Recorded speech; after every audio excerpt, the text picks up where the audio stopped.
The limits of debate in this country are established before the debate even begins, and everyone else is marginalized. They're made to seem either to be communist or some sort of disloyal person, a kook, there's a word, and now it's conspiracy. See, they've made that something that should not be even entertained for a minute, that powerful people might get together and have a plan. Doesn't happen. You're a kook. You're a conspiracy buff. Well, I do like being conspiracy buff. I do like saying I am pretty buff, but maybe it doesn't matter anymore. Okay, here we go. This is Occult Science 1.0, again from Schism 206. It's called Occult Science 1.0, NASA, Vatican Connections, and Freemasonry.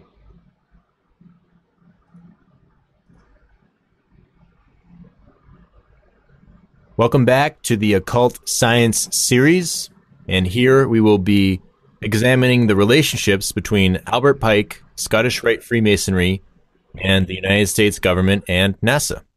So, Albert Pike, who was he? He was a Confederate Army officer, and he is the only one to have a statue outdoors in Washington, D.C. And to stress the importance of this and his influence, I'd like to point out that when it was all the rage to want to ban all things Confederate, nobody ever mentioned once taking down the statue of Albert Pike. They wanted to ban Gone with the Wind, the Confederate flag forever. It's this symbol of hate and whatnot. Why the hell did Albert Pike not get any criticism here? I mean, there's no statues of Hitler on public display in Germany.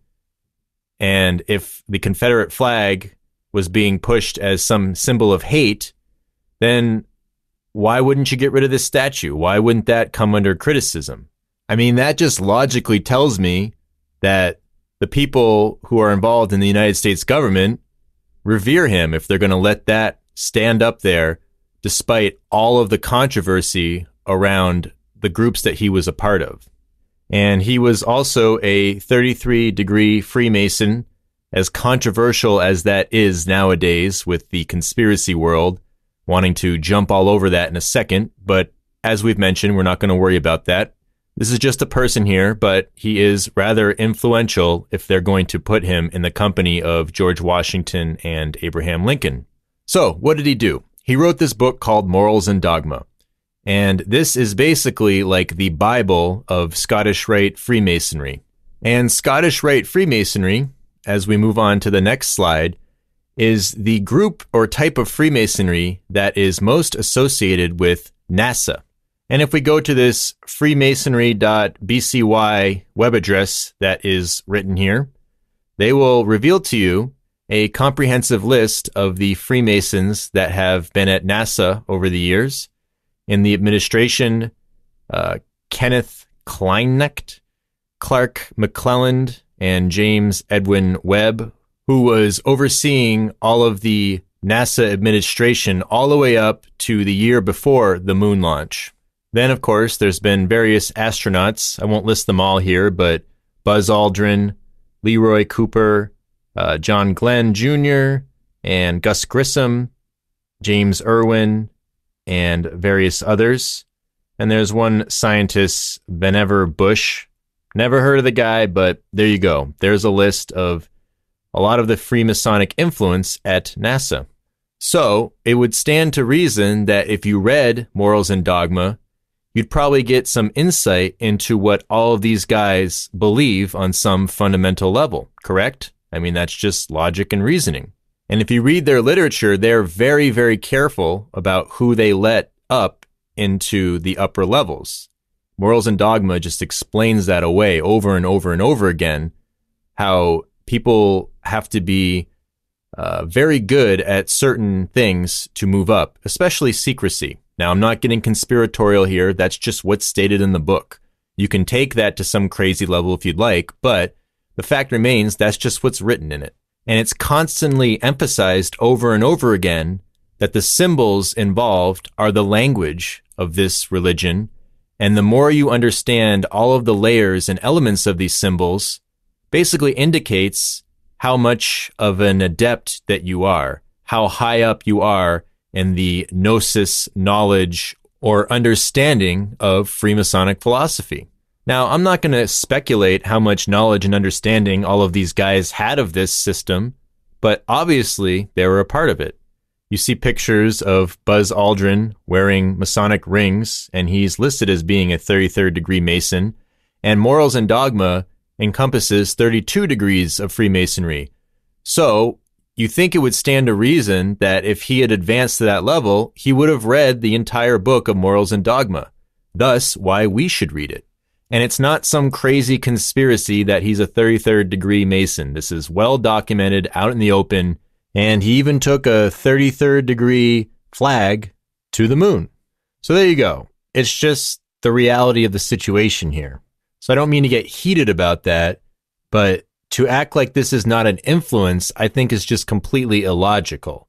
I'm not saying that there's something nefarious because of this, but this is a religious ideology, and we will read more on that later. There have also been a numerous amount of Mormons at NASA throughout the years, up until the present day. And the Mormon religion was founded by Joseph Smith, who was a Freemason, and that is not a conspiratorial thing either. He wrote about it in his own book on the history of the church, and he described his ascension through the ranks. And there are branches of Mormonism which are called mysticism. And mysticism is a strange word because people think about tarot card readings and stuff like that. But according to adept occultism, the higher levels of it, all of that fortune-telling, divination stuff is extremely frowned upon. And we will see that in some of the texts that we go over. So there are definitely very fundamental parallels between Mormonism and Freemasonry in its esoteric sense. So there's a list of the Mormons at NASA. I believe there are more. I was on this Latter-day Saints Living.com site where they were very proud of these folks, and there were some people in the comments saying that they missed a few. So I'm sure there are many more Freemasons and Mormons than these, but that's quite a lot of people regardless, and many of them had very high up, high-ranking positions or were astronauts who had space missions. Okay, so now let's move on to the Vatican and its involvement in astronomy and NASA. And first, we will make the connection that the obelisk at St. Peter's Square is very similar to the one in Washington, D.C., that is placed right in the middle of a Vesica Pisces design. And the obelisk is related to Osiris, amongst many other solar deities, according to people like Albert Pike. So if a religious organization is putting one out there, and the United States government is putting one out there, and they have the statue of Albert Pike, who writes a lot about obelisks as being very revered, this only makes logical sense that we connect them. And interestingly enough, the Vatican obelisk is placed right smack dab in the middle of an 8-pointed star, and the layout of the basilica has a cross below it, and it looks exactly like the astrological glyph of Juno, and also Chiron. You can place the key in there, and I've done some videos on this, and it's all designed like a big keyhole, so there you go, astrological glyphs built into the design of an entire Vatican complex. So, in relation to astronomy, the Vatican's head astronomer is currently Guy Consolmagno. I don't know if I pronounced that right, but I tried. But he works very closely with NASA and has a long history of a relationship with them. And I'm going to read briefly from the Vatican Observatory website, and this is from the first link that is listed, the bottom right, and they state that Dr. Consolmagno's work has taken him to every continent on Earth. For example, in 1996, he spent 6 weeks collecting meteorites with a NASA team on the blue ice regions of East Antarctica. He has served on the governing boards of the Meteoritical Society and American Astronomical Society Division for Planetary Sciences, which he was the chair of in 2006 to 2007, and the IAU, or International Astronomical Union, where there are folks at the PhD level and above who are researching astronomy and education. And he even has an asteroid named after him, 4597 Conso Magno. Really flows off the tip of the tongue. And he received a Carl Sagan Medal and has some very other prestigious associations, and was educated in physics at Lafayette College before he joined the Jesuits in 1989. So there you go, a Jesuit priest involved at the Vatican and a very prestigious figure involved in science. Now, this isn't some new revelation. Priests have always been involved in scientific studies, but I don't think people really quite know the influence of it. And a lot of people really, hate religion. Like I said, they don't like it being fed to them. They don't like it having anything to do with science, right? Because that's all about logic and reasoning and has no religion attached to it. But there's really a lot of religious figures involved in it. Now, I'm not saying there's something nefarious attached to that. I'm just stating that it's undeniable, the religious influence in science. And Conso Magno is going to confirm that for us right here. This is an excerpt from his interview with astrobio.net, and that's the second link down at the bottom right. And he states that the whole scientific enterprise really does coincide well with Christian theology. And we're going to differentiate the difference between Gnostic Christianity and Orthodox Christianity, because obviously there are differences in cosmology in relation to each one. And he says that the whole idea that the universe is worth studying is a Christian idea. The whole mechanism for studying the physical universe comes straight out of the whole logic of the scholastic age. Who was the first geologist? Albert the Great, who was a monk. Who was the first chemist? Roger Bacon, who was a monk and was really big into alchemy. Who was the first guy to come up with the spectroscopy? Angelo Secchi, who was a priest. Who was the guy who invented genetics? Gregor Mendel, who was a monk. Who was the guy who came up with the Big Bang Theory? Jorge Lemaitre, who was a priest. There is this long tradition. Most scientists before the 19th century were clerics. Who else had the free time and the education to gather leads and measure star positions? And the astrobiology magazine that granted this interview to Conso Magno is a NASA-sponsored online magazine. And on their site, they indicate that approximately 100 universities around the world have integrated their magazine into teaching resource sections, including Caltech, Duke University, MIT, Harvard, Carnegie Mellon, Stanford, UCLA, Johns Hopkins, UC Berkeley, and many other prestigious universities. So there you go, NASA working with religious institutions, and they are distributing their knowledge through magazines to universities. And the final link is just an older post on the NASA news site talking about a conference that was held at the Ames Research Center, which is run by NASA. And they invited a former Vatican Observatory director, Jorge Cagna. I don't know if I pronounced that right either, but he's another Jesuit priest. And he was probably the director before Conso Magno, I'm assuming. And he's been very critical of intelligent design and biblical literalism teaching, things like that. So basically, he's just very separated from Orthodox Christianity. And he sort of was mad at the current church for being sort of wishy-washy on Galileo and saying that, they should basically absolve Galileo because the old church was wrong about heliocentrism. And also Guy Conso Magno, in that article we just read, he goes through the Galileo thing, how that was a big mistake and that the church was wrong. And also Kanye, in another interview, talks about how studying science gets us to know God better. It doesn't minimize him, it glorifies him. So these have strong parallels to a lot of things that we're going to read in Blavatsky and Pike and different other occult authors in relationships to the Orthodox Church the staunch literalism, the Bible is the word of God kind of thing, and you can take it to the bank. Now, to be perfectly honest, when I read that Consolmagno interview and this Kanye's interview, I actually like a lot of what they have to say. So I'm not trying to paint some sordid picture of these people. In some of their interviews, I can agree with them in many instances. So I'm just being honest about that. But the point being, once again, that all of these groups are working together, and the Vatican obviously has a religious ideology, and Freemasonry obviously has a religious ideology. And if these are all involved in space and exploration of the cosmos and everything that we get telling us about the universe and the world that we live in, can we really divorce these two things from each other?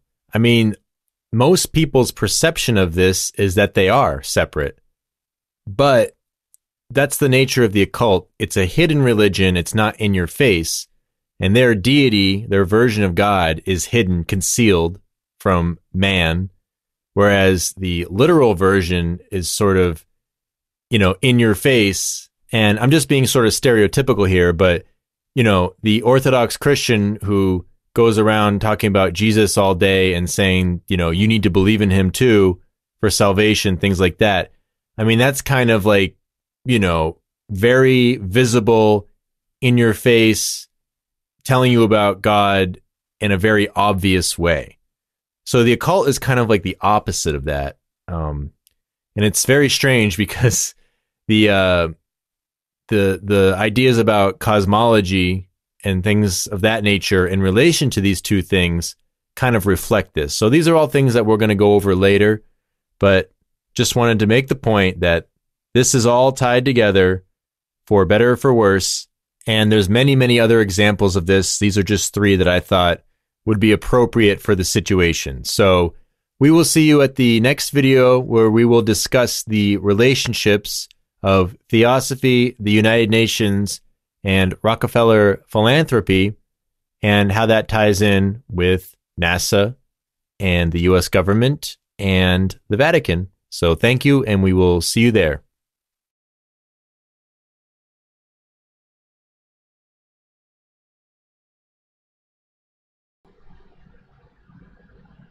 All right. All right. That was pretty just direct. He's just kind of referencing a couple of not slides, I'm sorry.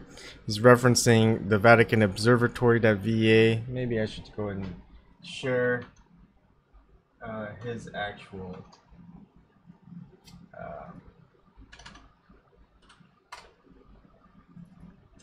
that way you can see it. Sorry. Referencing his sources. One is Guy Consolmagno. Did an interview. I think that's pretty straightforward. That's from the Vatican Observatory. He talks about how NASA and the Vatican are working together. So he introduced the Vatican, he introduced NASA, and he's tying them together. The Freemasonry. Okay. Now this PDF file is pretty big. I'm not sure if it's exactly like over a gig or what. Sure, what's that? And the good thing about the PDF, at least, rather than just going straight towards the video itself, is we can go and zoom in a bit. So I know it can be a little bit hard to see, but of course here he's going from the Vatican Observatory. He's talking about how Guy Consolmagno is quoted as saying the whole scientific enterprise really does coincide well with Christian theology. The whole idea that the universe we're studying is a Christian idea. The whole mechanism for studying the physical universe comes straight out of the whole logic of the scholastic age. Who was the first geologist? Albert the Great, who was a monk. Who was the first chemist? Roger Bacon. Who was a monk? Who was the first guy to come up with spectroscopy? Angelo Secchi, I don't even know if that's how you pronounce it, who was a priest. Who was the guy who invented genetics? Gregor Mendel, who was a monk. Who was the guy who came up with the Big Bang Theory? Georges Lemaitre, I don't know if I say that right, who was a priest. There's this long tradition. Most scientists before the 19th century were clerics. Who else had the free time and education to gather leads and measure star positions? And then he references www.astrobio.net, and he also references nasa.gov itself. And what he's trying to link here is, I'll go ahead and just read it out. Leroy Gordon Cooper, Gemini 5. The first banner was carried by astronaut and Scottish Rite Mason Leroy Gordon Cooper, 33 degrees, on his Gemini 5 orbital mission in space in 1965. Cooper, command pilot of Gemini 5, along with fellow astronaut Pete Conrad, flew an 8-day, 120-orbit mission, traveling a distance of 3,312,993 miles and establishing a new space endurance record of 190 hours and 56 minutes, breaking the Soviet Union's Vostok 5 or S record. I can't read that too well. Prior to his Gemini 5 mission, Cooper set several new milestones for the space program. He flew 22 solar orbits, blah, blah, blah. Here you can see clockwise from top left, Cooper in the space suit, Supreme Council banner he took on his Gemini 5 orbital mission, and Grand Commander Luther Smith bestows a 33rd degree on Cooper at the House of Atonement. And then here we go. There's one on Edwin E. or Buzz Aldrin, Apollo 11 lunar mission. The second banner was carried by astronaut and Scottish Rite Mason Edwin E. Buzz Aldrin, PhD, 33 degrees, on the first manned lunar landing mission, July 20th, 1969. And you can see top Smith with Aldrin with the moon banner, and again, he's talking about Grand Commander Luther Smith. And then top left is the Supreme Council banner that was carried by Aldrin during a historic walk on the moon. And this is Buzz Aldrin during his moon walk, July 20th, 1969, personally signed by Aldrin. Pretty straightforward there. Nothing really you can contest. It's public knowledge. Okay, so that ends this episode, and I'll go to 1.1 next in a few minutes, and that one is the UN Space Connections and Theosophy. I'm not sure. I think I can go ahead and do one more, and after that one, that would be Occult Science 1.2, which is the UN, Rockefeller, Philanthropy, and Prometheus. I think those are good ones to cover as well. That would end the 1.0 series, and we'd continue on with 2.0 on another night. So I'll see you guys in a few minutes.